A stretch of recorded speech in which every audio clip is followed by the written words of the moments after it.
Personal funds. How's everybody doing? Yeah. Good. I'd like to hear that there's people there on the other end of the phone sometimes. Yeah, we're here. Okay, we'll give you a shout.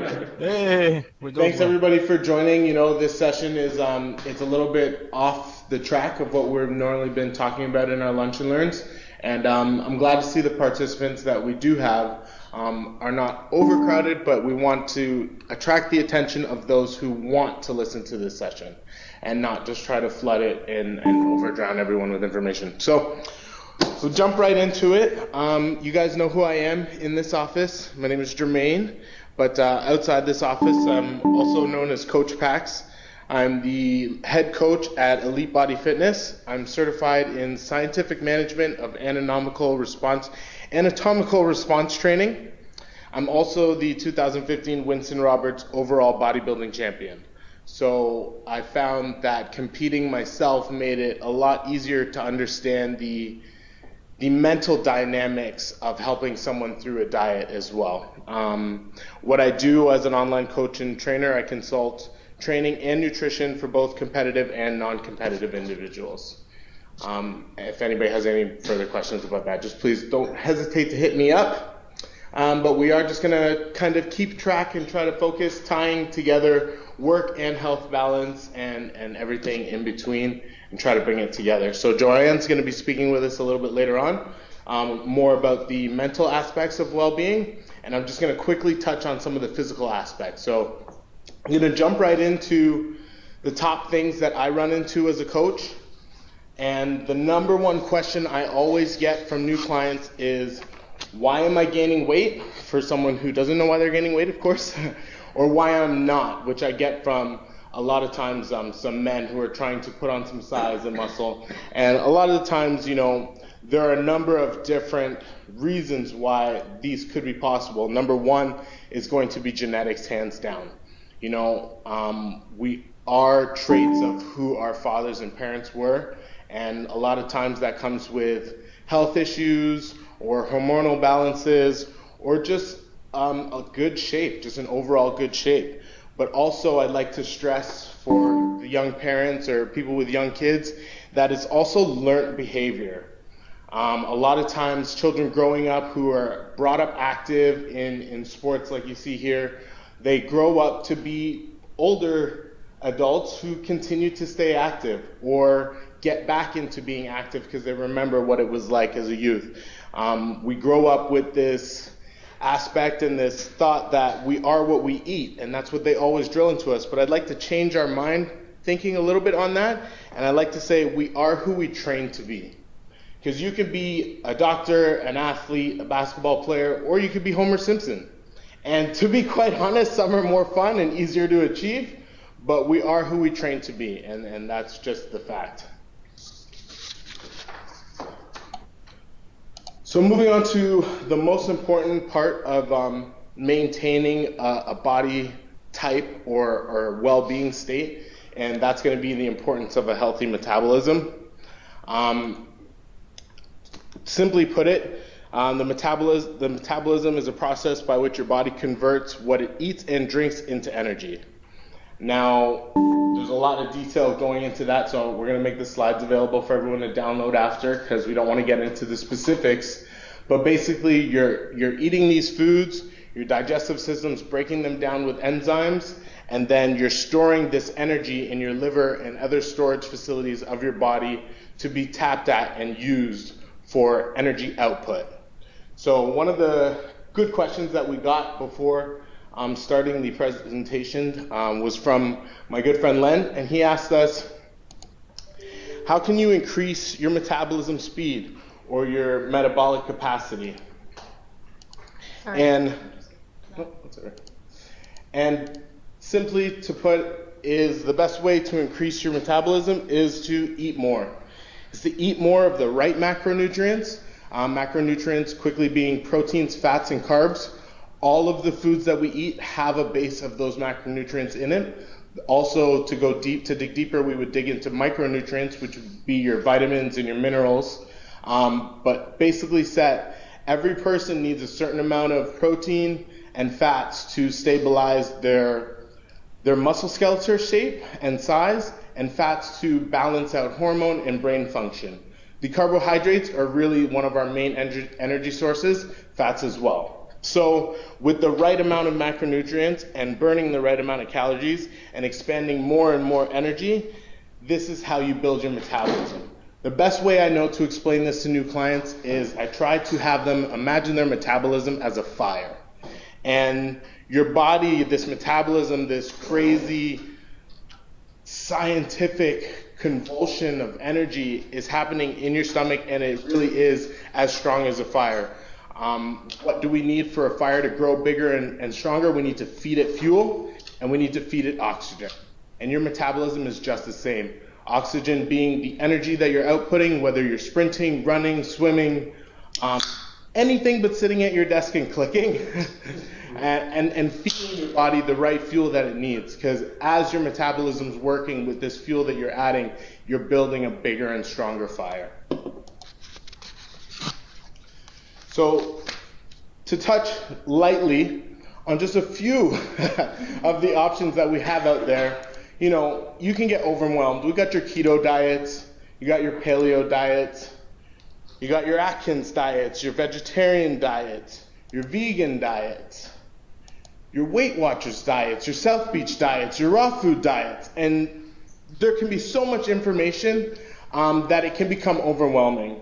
So I want to simplify it and basically let you know that all these diets are built under the basic principle of a caloric deficit, meaning that you're spending more calories than you are consuming, and in turn forcing the body to fuel off of your stored energy. And many of the times, most of the time, that stored energy is in your fat cells. A lot of it's subcutaneous under your skin and some in the liver, but mainly people are trying to work out the stored body fat. So back to our main question, which diet is best for me? And my answer always is the one that you can stick to. And it sounds crazy, but to be 100% honest, the hardest part about any diet is seeing it through. 6 weeks, 8 weeks, 12 weeks, 16 weeks, these are the timelines you should be giving yourself to a diet. I know the first week is usually the toughest, the second week follows, but by your third and fourth week, you're usually falling into a routine. I'll promise you this, if you're on a diet, stick to it. Every time that you say no to a temptation, you will build a stronger willpower to yourself.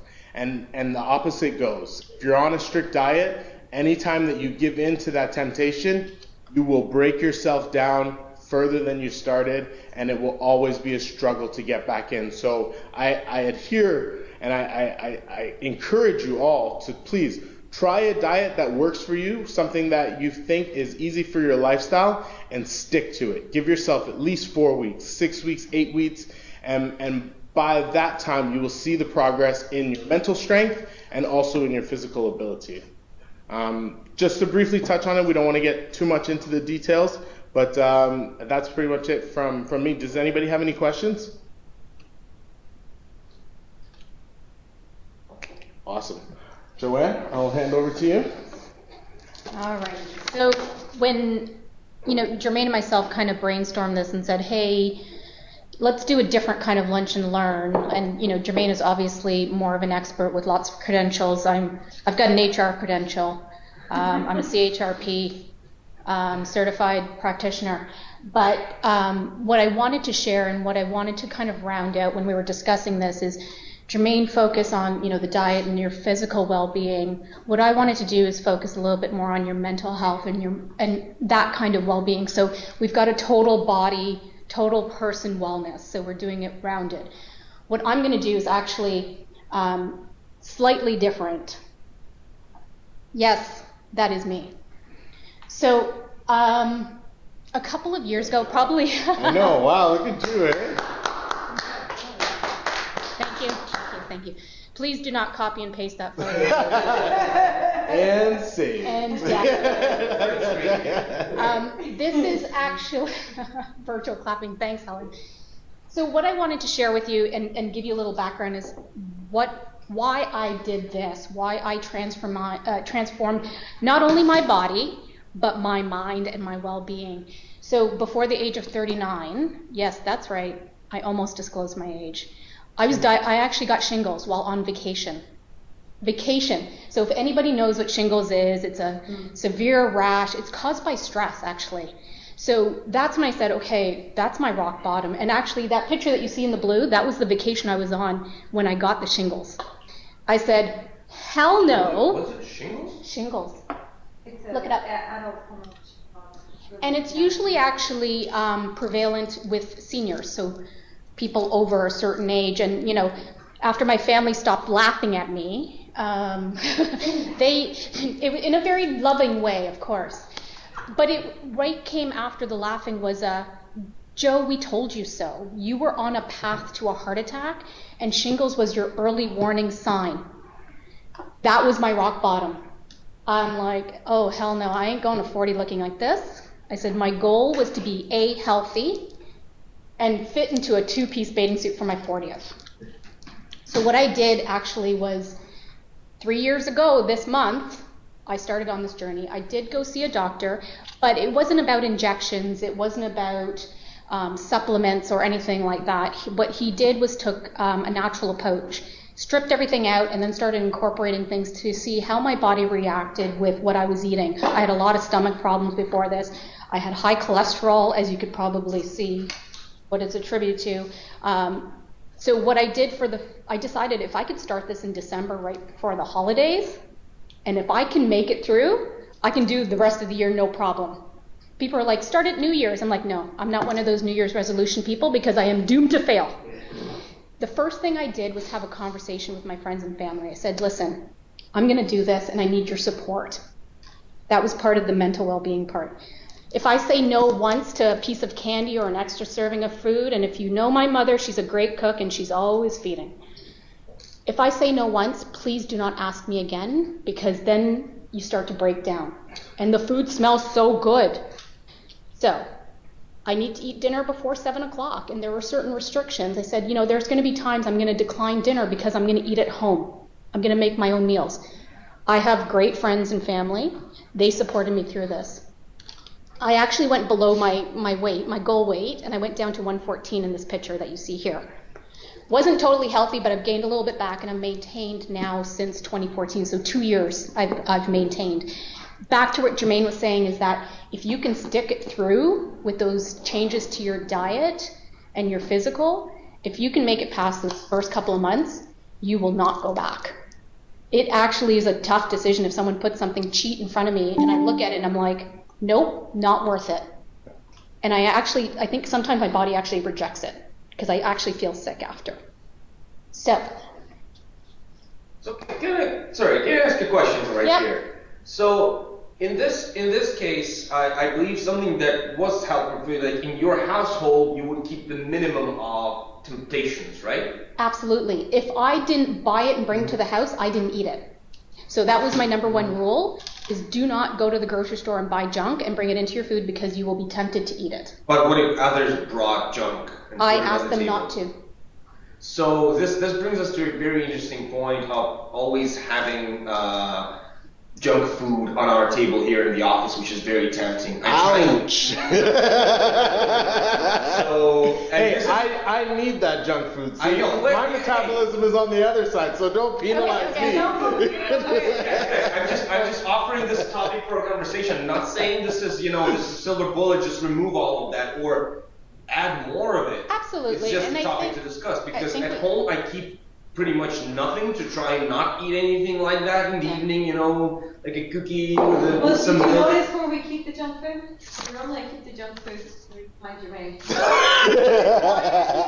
Jermaine? Because I know I have to pass by Jermaine if I'm going to take it out of there, and there's no way in hell I'm letting him see me take the candy. Yeah. So that's why it stays there. So- Okay, we can revisit the food types in the office. Maybe just put all the junk food in Jermaine's desk. Yeah, that works. There's no room. I got it full of cookies. Or you You could should add just, him a desk. or if you need make junk you a food, mega you just go to desk. Jermaine and he will regulate and hand it out in moderation if there's No, anything I'm else. sure there's a bunch of people, who wouldn't care, and I can take a tidbit occasionally too. Yeah. But We can talk about it. It's just something worth. Mentioning? mentioning. Yeah, Perfect. thank No you. problem. No problem. And that's also the reason why we keep a bowl of fruit on the counter. Yeah. That's good. And there's yogurt in the fridge, and there's rice cakes in the cabinet. So there is a balance here as well. So, in the office, I think it's a balance of very many different types of people and different. No donuts for Jermaine. Okay. Duly noted, Len. Duly noted.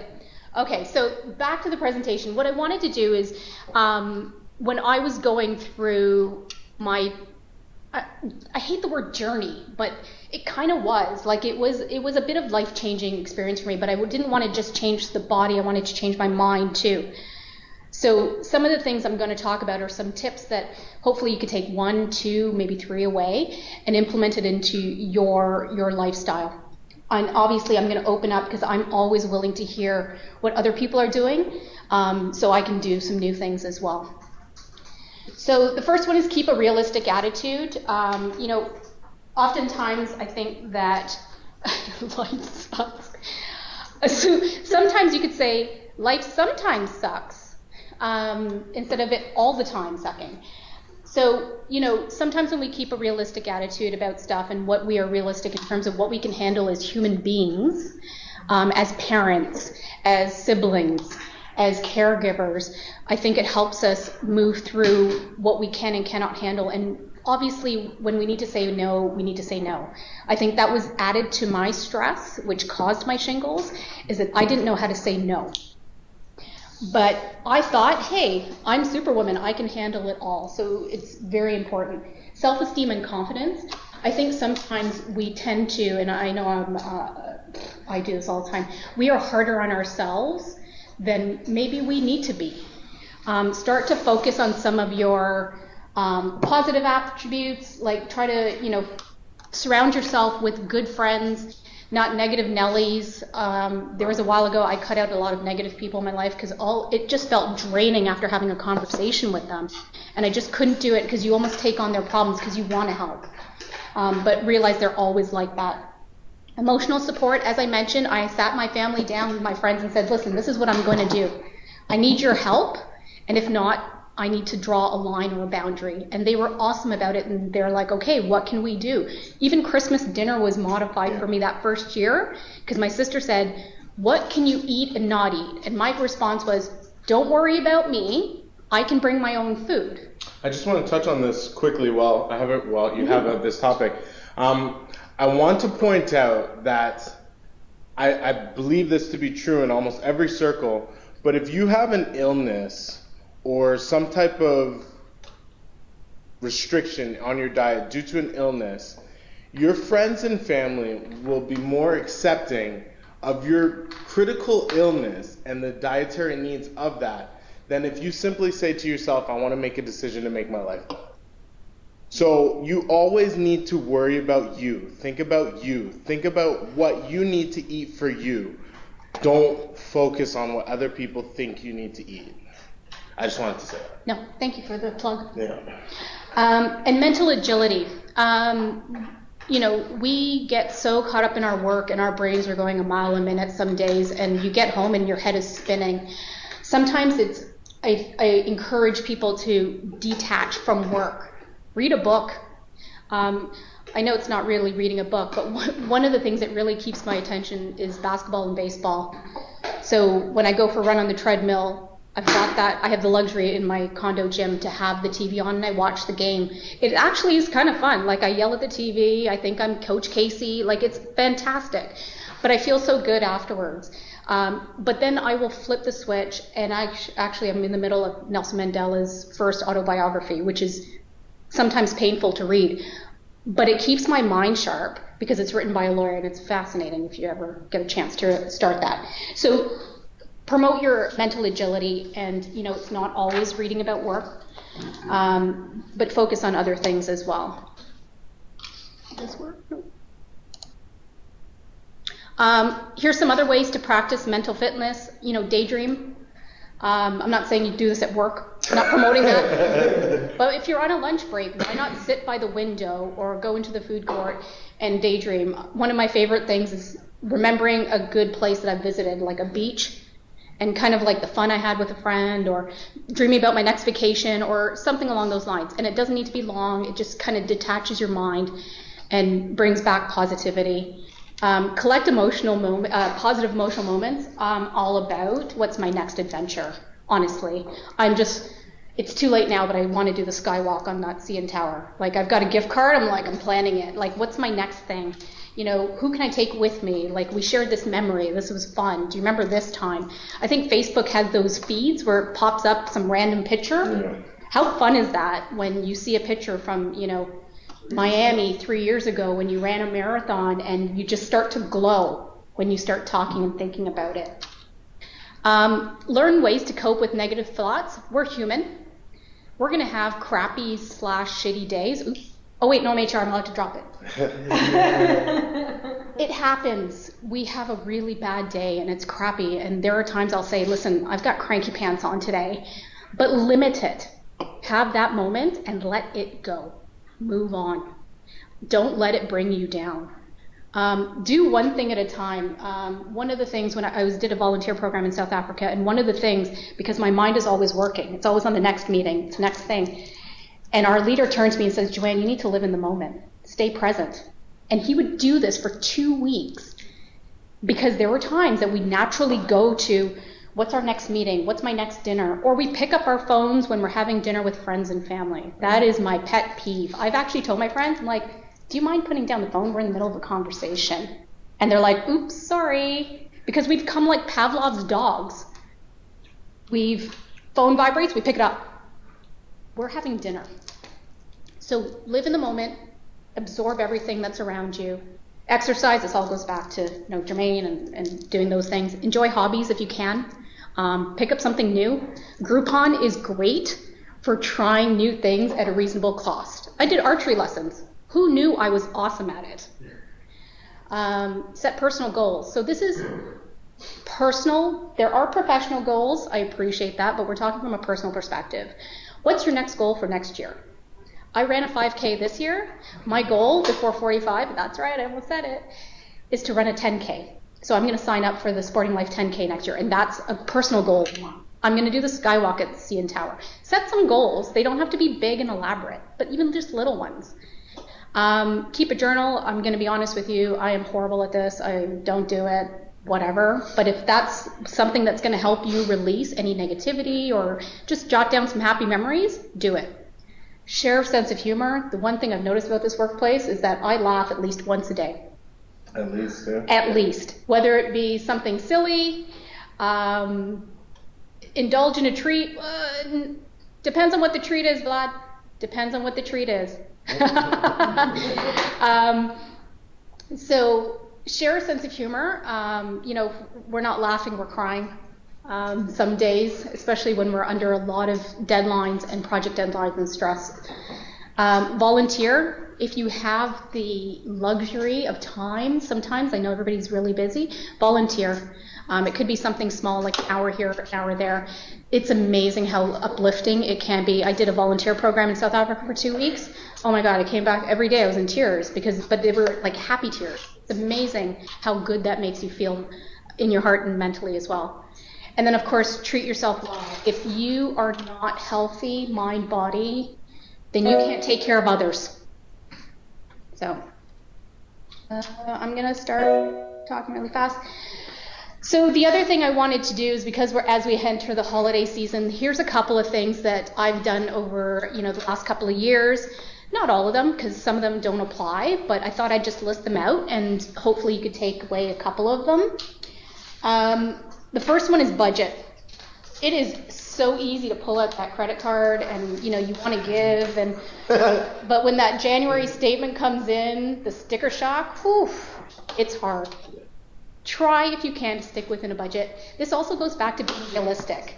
You know what I mean? Like, I think everybody is appreciative that, I can't get iPads for every person in my family. It's not realistic. But maybe I could do something else, iTunes gift card or something along those lines. So be realistic and try to keep to a budget if you can. The other thing that we've done amongst my friends is we've decided that, I'm like, I don't need gifts from you guys. Actually, the gift is actually having dinner with all of us in the same room, because it's so hard to schedule a dinner with all of us. So our Christmas gifts to each other is actually going out for dinner. Because the gift of time with each other is something we don't have. Some have kids, some have elderly parents, we're busy, we have work, we travel. So that's what we've done, and we've cut out gifts. I don't need it. Friends and family, be realistic about what you can and cannot do. Again, this goes back to my stress and not saying no to my friends and family for anything, to the point where I double book myself. And I'm like, oh crap, I need to be in 2 different places at the same time. And then I had to disappoint somebody at the last minute, and it was horrible. So be realistic, set some boundaries. You know, if you can't do a holiday, Christmas dinner in December, who cares? Do it in January.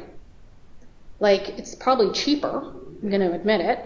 But push things out. It doesn't necessarily, I think we have this pressure that we have to do everything in December because it's the holidays, or we have to do everything within a certain, there's times I've celebrated my birthday for 2-3 weeks because I needed to meet up with friends. It doesn't all have to be in the same day, within 2 days. Say no. It's okay to say no, but maybe just explain it. Just say, listen, I'm really busy. I've already booked a holiday catch up with friends January 14th.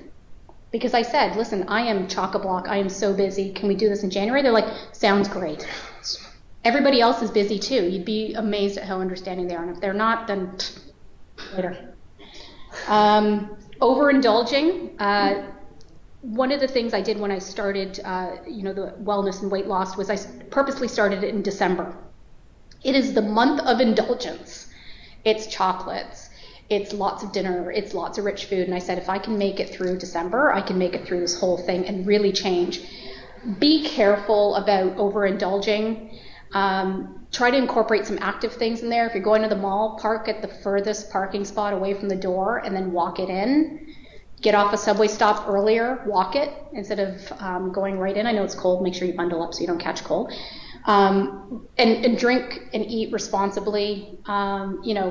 Is the extra helping of mashed potatoes better than maybe the extra glass of wine? Pick one. You don't have to do both, right, Jermaine? I agree. I would take the wine hands down. I did too. I did too. It was 2 glasses of wine at dinner. Forget the potatoes. I can do without those. And again, be realistic. Taking on too much, make sure you pace yourself. Don't double book yourself. It'll just drive you crazy. And also then there's somebody that's disappointed, and you're not even in it. You're not living in the moment either, because you're thinking about something else that you have to do. Isolation, in the winter, I tend to hibernate, honestly. It's cold. I don't want to go outside. I've actually committed this year to maybe going for snowboarding or skiing lessons.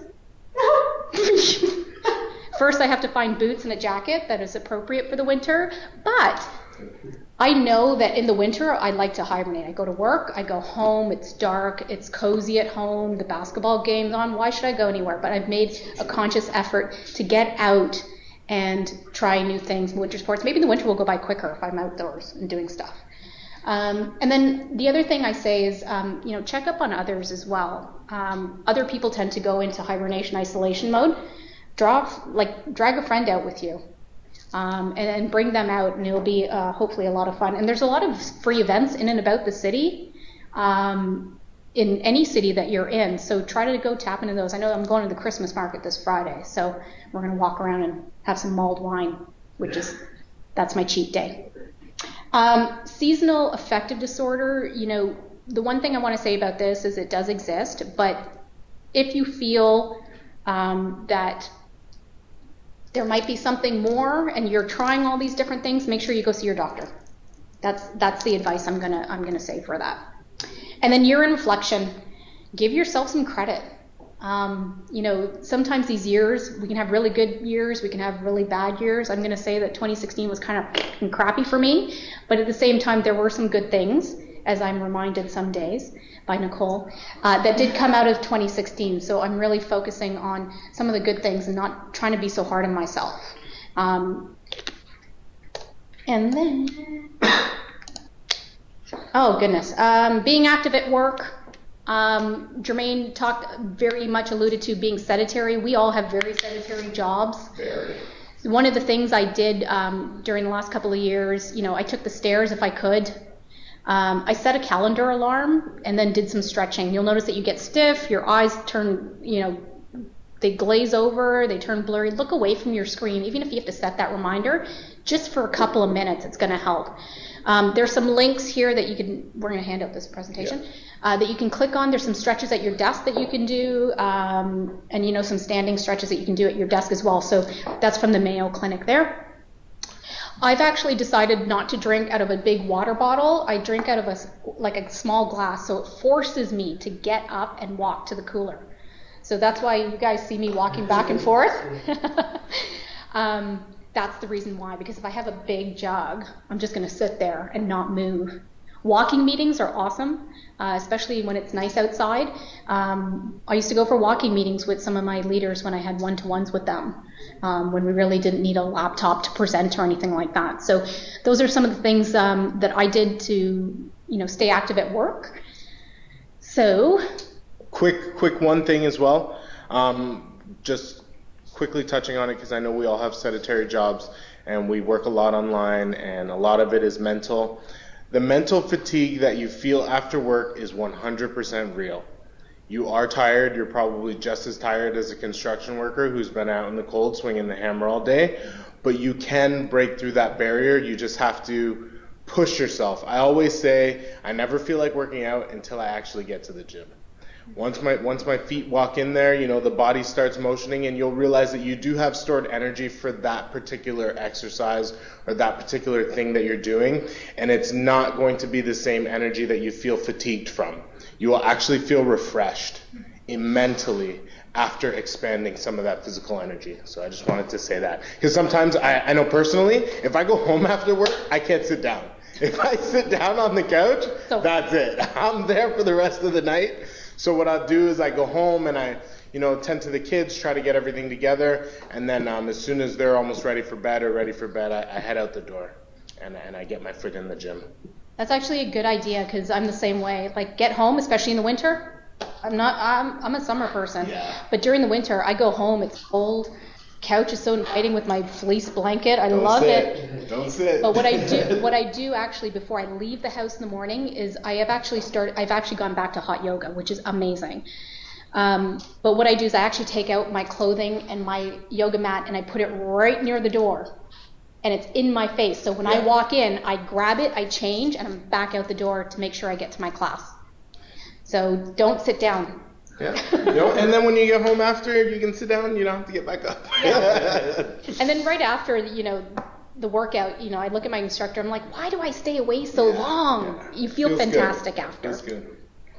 The one thing I wanted to let you guys know is that we recently found out there is, more active on Yammer, there's a well-being Yammer group, and one of the things that we learned is that EPAM has a fitness tracker that you can actually link to your Fitbit or I think your iPhone. Or your iPhone. I'm on there as well. I've got some miles walked, so I'm on there. So if you can see me there and comment and encourage me, and I'll do the same for you. So definitely get on there and check that out. I'm actually surprised with a lot of the stuff EPAM has been trying to push as far as wellness and fitness. In a global company, it's what you expect, and I think it's really cool. So I think everybody should take the opportunity to check that out. And I think there's a push-up challenge going on. Yeah. So if you feel up for it, please don't hesitate. Send us your videos. I think Arkady did like 20 push-ups. Yep, 20? It's 20. Yeah. And he's coming in on Friday, so if you feel ready, come and do it in person, right? Don't worry, I'm not going to show anybody up, so. And actually, a group in the U.S., I just found this out this morning, a group in the U.S. did the push-up challenge, but the mannequin challenge incorporated into it. Oh my gosh, that would be And it's almost like they did it at each different level, and then did like a mannequin challenge, so everybody was doing it. So if you guys have some great ideas, really, Natalia? Yeah, I gotta check that out. Well, check that out. Everybody check it out. But if, you guys want to get your teams together, start posting some videos, that would look great. Let's put Canada on the map in terms of how well we are doing, fitness-wise, mental fitness, all that stuff. The fitness tracker, I'm having some technical difficulties, so I might have to talk to you about it later. Yeah, no, yeah. But, we were thinking, Jermaine and myself were thinking maybe we do a New Year's challenge, and like get our office, our country on this thing and like start challenging other cities around the world. And we really need to communicate with each other, because I know within our office there'll be a small group of us that actually care about this. So we need to come together. You know, if we have ideas, pitch them to each other. We'll try to tag everybody in the wellness group so we have a little collective of Toronto, and then maybe we'll even get together and do some runs or something outside, a dodgeball. See, I'm more into that. I want to do something fun. There are actually dodgeball leagues in and about the GTA, and Kuru and myself had talked about putting this together. So if you're in your city, if you're in the GTA, you know, come together, guys, and like go out and do maybe an after work league that you can join. And I'm curious about this dodgeball because it doesn't look like the movie. I don't know. I just keep thinking about the movie. So that's all that we had. You know, we do have about 20 minutes. We hope that was insightful, that you took maybe 1, 2, 3, 4 things away that you can implement. If you need to start with baby steps, it's a start. Absolutely, and I'm very passionate about this fitness stuff, especially from the physical perspective. So if you have any questions, feel free to shoot me an email or a text, or if you're in here, we can have a lunch chat. It's always good to go. I threw up a link on there to my website. Also, the links to the fit tracker we'll put up there as well. If anybody has any questions or anything they want to say, please come forward.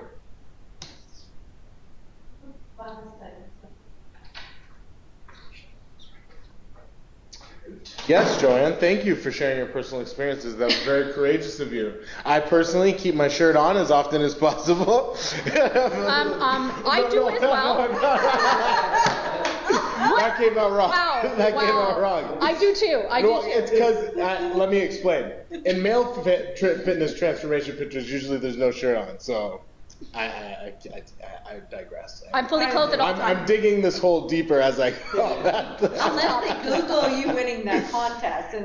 Please don't Google me. Okay, sharing personal experience. I can share the story of getting lean and then getting back fat. How so? What happened? Back in the days, I was getting quite chubby, and I went to about 110, 114 kilos. Mm-hmm. Then I graduated from the university and moved to UK, and that was kind of a time when I was starting to train more heavier.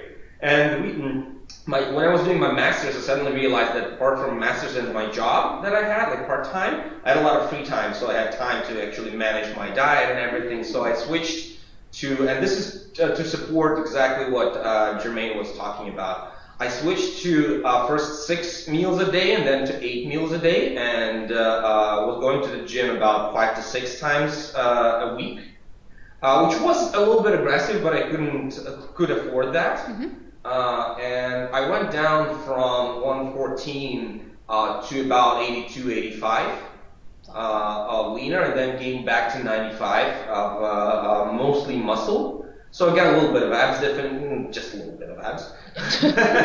But and I was able to maintain. And the thing is, what I wanted to support your notion about the metabolism. I noticed that after these 3 months that I've actually dropped a lot of weight and I continued to eat healthy and many times a day, I then actually wasn't eating really, really healthy and keeping a strict diet. My metabolism was already so fast, or slow, what? Fast. So fast that I could afford, after about half a year of this, I could afford, I could eat a pizza. Mm-hmm. And it would be, considering I'm not breaking my schedule and still eating, every 2-3 hours. Absolutely. Leonard, we're going to touch on your question as soon as he's Oh, sorry. No. But unfortunately, after I moved back to Belarus, my metabolism was still fast and I was still maintaining the diet. But then after I moved to Canada a couple of years after, I did not manage my diet that well because of all the move stress and a lot of work and all of this. plus the dieting in Europe and dieting here is absolutely different. The amount of sugar and trans fat that is infused into everything is so, and the amount of temptations, whew, that's much bigger. So, and that unfortunately led to me gaining a lot of weight. And right now I'm working on starting out new diets, or at least trying to start to control a little bit better. To get back into the shape that I was in. So just to quickly touch on that before I answered your question, Leonard, what he's discussing there is something that happens frequently with a lot of people when we start dieting and we start bringing in all these energy expenditures. When you stop, you can't just stop. Yeah. You have to slowly remove these expenditures and calories that you've either added or removed from your diet. What you do is you build this gap. It's a caloric gap, a deficit, and it can easily become a surplus because you're burning the candle from both ends. At one end, you're building the deficit from your diet, and at the other end, you're doing cardio and training and building the deficit there. So you really have to slowly reverse out back to normal, and that's one of the top things that I stress with all my clients is to make sure that we do a proper reverse out protocol. Otherwise you get into what they call yo-yo dieting, where you do a diet and you achieve the goal and then just flick of the switch, you're back into your old habits, and that deficit that you had now becomes a surplus that's twice as great because your metabolism is not the same as it was before. But just to briefly touch on Leonard's question, Leonard asked if he hits the gym in the evening from 9 to 10:30. Is there any drawbacks to going so late? I would say it depends on the person, Leonard. Some people, after expending so much energy, depending on how intense that workout is, their heart would be racing all the way from 10:30 to 11:30 to 12, and they would not be able to get to sleep. Now, if you're a person who's going to the gym in those hours and you're really laying it out on the floor, you're leaving nothing behind, you're going to pass right out. It's not going to matter what time you leave that gym. You could leave at 12 in the midnight and you'll get home and you'll knock right out. I've gotten home and fell asleep in my driveway, to be honest. And that's just because the way I train, it's with a level of intensity that, there's no diet in the world that can sustain that output, especially when, you're working into such extremes that, you might even be in a situation where you could throw up in the gym during a training session and then have to complete the training session. So not only are you without calories, but you're removing the calories that are in your stomach at the time. So absolutely, it depends on the person, and if that works for you, no drawbacks to that at all. It's actually really good for recovery because you get home, you eat, and you go to sleep, and then those calories are going to replenish the muscles that you were just working. So I have a question. Does it also matter on the type of activity that you're doing? So, for example, if I do a run, I am wired. Yep. So I don't do my runs very late in the evening. I actually prefer morning runs because it actually kicks off my day to the point where I can't believe I'm going to say this, but I almost don't need my coffee in the morning because it almost is like a substitute for the caffeine. But then when I do yoga, I think mentally and physically I'm so relaxed that I pass out the minute I hit the bed after showering because my hair is wet and it's hot yoga. But I pass out immediately after yoga. Mm-hmm. And you touched right on it, especially with the relaxation comment and the high adrenaline from doing an intense run. When your intensity is that high, your blood's flowing, that you get what they call an afterburn effect. And even after you stop the exercise, your body is still in that notion that it's working that hard. So yeah, it's that again is going to vary per person, but absolutely you hit it right on the nail for sure. All right, thank you. Any other questions on the phone or put them in the chat? Rakesh asks if he would be too wired after a workout that late. He would. Rakesh? Oh, you would? Yeah. Yes, yeah, I believe you would. I'm just responding to what Leonard was asking. If I do it that late, I would be very wired. I would not get sleep for a couple of hours. See, well, that's good. Morning works the best for me. That improves your nightlife. I would also challenge you. I would also challenge you, Rakesh. I would challenge your workout. I would challenge whether you're actually working out while you're there or are you just there. Because when you leave the gym, you should feel that all the energy that you had was left behind you. So if you're in the workout and you're just kind of dogging around, yeah, you know, you're going to leave and you're going to feel like you have all the energy in the world. It's like taking a highly tempered dog for a short walk. You know, they get back and they're still running around your house, knocking things over. You need to strap a weighted vest on that dog and take him for a run. And when he comes home, he will sleep the rest of the day. Jermaine just compared us all to dogs. Yeah, You should take that one off from you, people to pets. Jermaine. Pets, cars, and fires. That's my number one. I always say, don't treat yourself with food. You're not a pet. People hate that. Awesome. Opening it up for the final time. Going. Someone's typing, maybe gone. But, you know. No. I'll remember that. Hey, you know, some people love it and some people hate it, right? Like, and I always touch on this because when I was in my most extreme dieting phases getting ready for the show, I'm talking there would be weeks where I would have at the most 50 carbs in a day. And if you've ever tracked, 50 carbs is barely salad. And I found that the most exciting times that I had in those days were enjoying life, getting outside, enjoying people, enjoying your company. Treat yourself with stuff like that. Go buy yourself something. Don't stuff your face with treats. And that's just my 2 cents. Awesome. Well, you know what? Thanks, everybody. We know that this kind of deviated from the regular themes of the Lunch and Learn, so I do hope you enjoyed it. And, you know, maybe going forward, if we have any Lunch and Learns that kind of break the mold a little bit, you know, happy to throw those suggestions out. Jermaine, like he mentioned, is available. Please do not come to me about those things, but if you want to learn about hot yoga, absolutely, I'm always willing to talk about it. And if you have any sharing that you guys want to do in terms of what you guys do for helpful hints either during the holidays or physical or mental well-being, let's open up the conversation and keep it going. And everybody think about maybe that challenge on the EPAM fitness tracker for the new year. So maybe you all get gifts, Fitbits for Christmas or something, and we can sign up Toronto and put us on that map. Thank you all. Thank you for your time and your attention. You know, this went a little bit longer than we expected, but the feedback was really good, and I'm glad that you guys are interested because it means a lot. It only means a lot if you are genuinely interested. If not, then we hope not to waste your time. All right. Thanks everybody. Guys. That was great. Thank you, guys.